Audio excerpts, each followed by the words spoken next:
বিসমিল্লাহির রহমানির রহিম। আজকের এই অ্যানুয়াল জেনারেল মিটিংয়ে উপস্থিত আমাদের সম্মানিত সভাপতি, রেহাবের পরিচালকবৃন্দ, সামনে উপস্থিত আছেন রেহাবের সকল সদস্যবৃন্দ, আশা করি সবাই ভালো আছেন। আসলে এজিএমের জন্য আমাদেরকে ডাকা হয়েছে। আমি একটা জিনিস, আমি আসতে অবশ্য আমার একটু দেরি হয়েছে, আমি ভূমি মন্ত্রণালয়ে একটু কাজ ছিল, কাজটা সেরে আসতে দেরিছে, এই জন্য আমি অ্যাপোলজি চেয়ে নিচ্ছি। আসলে মূল যে বিষয়টা, আমরা এজিএমের মেন যে অডিট রিপোর্ট, সেটা আমাদের আসলে হওয়া উচিত যে আমাদের যে ট্রেজারার সাহেব বা ফাইন্যান্স ডাইরেক্টর যিনি আছেন, সে আমাদেরকে এটা ব্রিফ করবেন। আমরা এই যে 6টা এজিএম, অর্থাৎ শুরু থেকে শেষ পর্যন্ত আমরা কত টাকা ইনকাম করলাম, কত টাকা খরচ করলাম, এই আয় ব্যয়ের একটা ফিরিস্তি উনি সবার সামনে উপস্থাপন করা উচিত ছিল।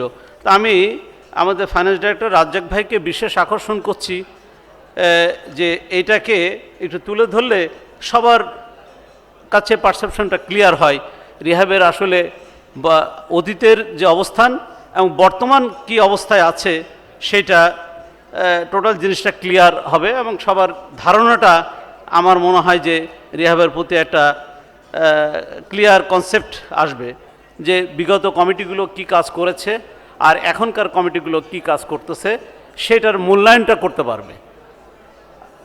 আর এছাড়াও আরও রিহাব কেন্দ্রিক তো আসলে অনেক কিছুই আছে। এখানে যে খরচের যে বিষয়গুলো দেওয়া হয়েছে, এগুলো যদি আইটেম ওয়াইজ কিছু দিত তাহলে ভালো হতো। আসলে এখানে গ্রস যে খরচগুলো দিয়েছে, সেই খরচগুলোর কিছু কিছু জিনিস আমি দেখলাম যে 19 সালে যে পরিমাণে ডিপোজিট আমাদের ছিল, 25 সালে এসে বা 24 সালে এসে সে ডিপোজিট আরও কমে গেছে। এটার একটা ব্যাখ্যা আমি চাচ্ছিলাম যে এটা কেন, কি কারণে, কিভাবে হলো। এটা তো আসলে ফিক্সড ডিপোজিট করলে এটা ডে বাই ডে এটার ইনক্রিজ হয়, সেই জায়গাটা আমাদের কিভাবে কমছে এটাও একটা বিষয়।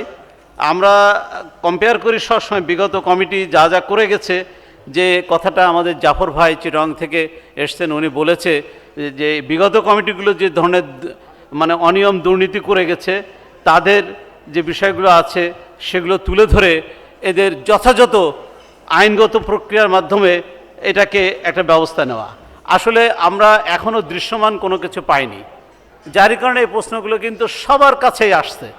আমি আপনাদের দৃষ্টি আকর্ষণ করছি, রিহাব বোর্ডে যারা আছে তারা এই জিনিসগুলো যাতে কোনোভাবেই এটা হাইড না করে, কারণ এটা যদি হয়ে থাকে তাহলে এটা এক্সাম্পল হয়ে থাকবে।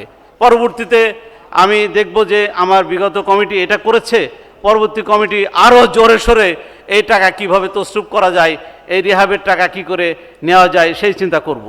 তো তখন সে আজান দিয়ে কাজ করবে।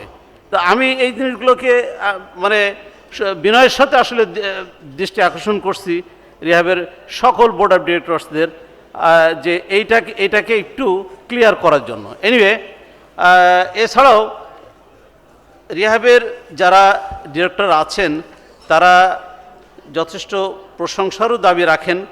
তারা এই বিগত বছরে কমিটি, নতুন কমিটি হওয়ার পরে যে কাজগুলো তারা করে গেছে, আমার কাছে মনে হয় যে বিগত কমিটির তুলনায় তাদের যে আমরা যদি ইভ্যালুয়েট করি, তারা অনেক দিক দিয়েই আগে আছেন। বিশেষ করে ফেয়ারগুলোতে তারা যথেষ্ট ভালো সার্ভিস দিয়েছে বিগত কমিটির তুলনায়।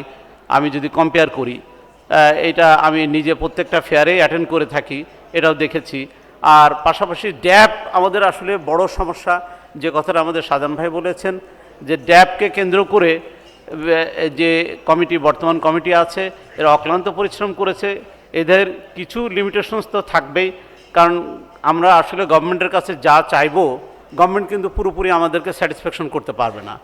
তথাপিও আমি মনে করি যতটুকু আমরা অর্জন করেছি, এর মধ্য থেকে যে শুভঙ্করের ফাঁকিগুলো আছে, এইগুলো দেখে কি করে ডেভেলপ করা যায় সেই জিনিসগুলোকে মানে আমার মনে হয় যে একটু ডেভেলপ করলে, কারণ আসলে আমাদের মূল ব্যবসা হচ্ছে রিয়েল এস্টেট। আর এটা ড্যাবকে এই আইনের আয়তায় নিয়ে এসে আমাদেরকে যদি আষ্টে পৃষ্ঠে বেঁধে রাখে, তাহলে কিন্তু আমরা আগাইতে পারবো না। কারণ আপনি দেখেন প্রতিবেশী দেশগুলোতে 50-100 তলা পর্যন্ত বিল্ডিং হচ্ছে, হয় আমাদের এখানে 10 তলা 12 তলা বিল্ডিং করতে গেলে প্ল্যানার্সরা আমাদেরকে আটকে ধরতেছে। এই যে প্ল্যানার্সরা আমাদের চেয়ে কি বেশি শক্তিশালী? আমার কাছে মনে হয় না। কিন্তু আমরা আসলে ইউনিটি ইজ দ্য স্ট্রেংথ, এই ইউনিটিটা আমাদের থাকা উচিত প্রত্যেকের মধ্যেই।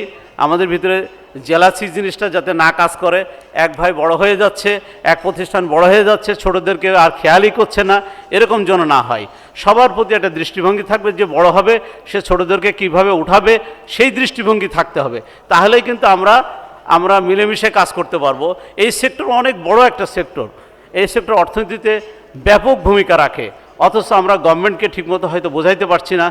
এই যে আপনার এখনকার যে গভর্নমেন্ট আছে, এই ইন্টারিম গভর্নমেন্ট, এদেরকে যদি আমরা ঠিকমতো বোঝাইতে পারতাম, আমার কাছে মনে হয় যে আমরা আরও সুফল পেতাম। এই জিনিসগুলো আসলে একটু নোট করে এটাকে আরও কিভাবে অগ্রসর করা যায় সেদিকে আমার বিনীত অনুরোধ রিহাব বোর্ডকে। আর আমি কথা দীর্ঘায়ু করব না, আসলে খাবারের সময় হয়ে গেছে। আমি এই পর্যন্ত আমার সংক্ষিপ্ত বক্তব্য শেষ করে সবাইকে ধন্যবাদ জানিয়ে সুস্থ সুন্দর থাকার জন্য এখানে শেষ করছি। আল্লাহ হাফেজ, জিন্দাবাদ।